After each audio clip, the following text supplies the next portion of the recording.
In the 1930s, the human mind itself inspired a man in the conception of both computing and artificial intelligence. For him, computation was the interplay between a child's mind and their workings out in an arithmetic book.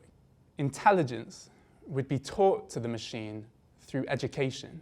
Sadly, Alan Turing's life was cut short before his farthest reaching ideas were born out. But today, computers simulate worlds. Growing up in Manchester in the 90s, I saw video games develop. From Time Bandit on floppy disk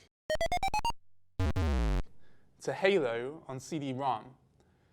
I was catapulted inside the computer's imagination and inside Turing's imagination.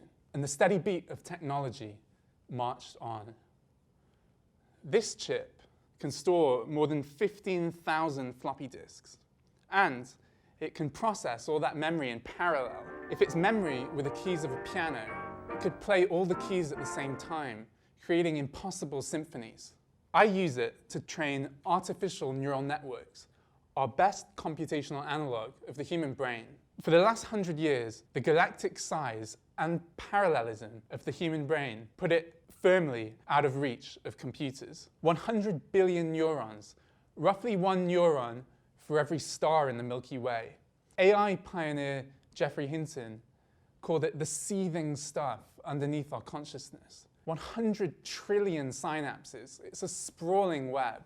At 4 bytes per synapse, that would take 400 terabytes just to store. Give every man, woman, and child in the United States a floppy disk, and you could just about store one human brain. So, the brain's pretty big.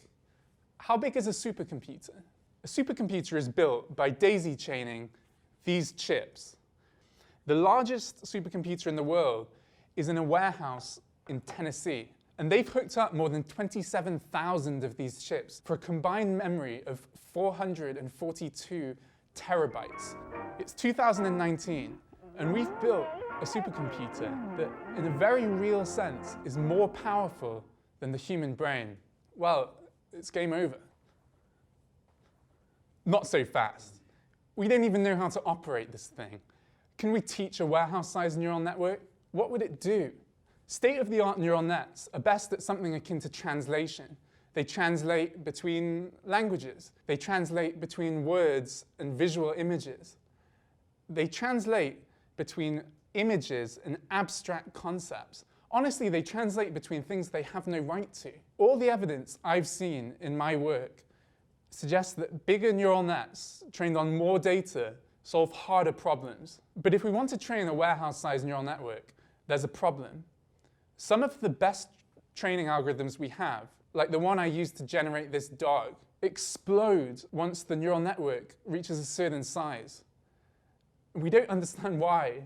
These are the problems I want to solve to make the next leap forward in artificial intelligence. We've built supercomputers that rival the human brain in scale. Unlike the brain, we have perfect knowledge of their insides. Now is the time to realize Alan Turing's vision. I'm so excited that I get to play a part in that.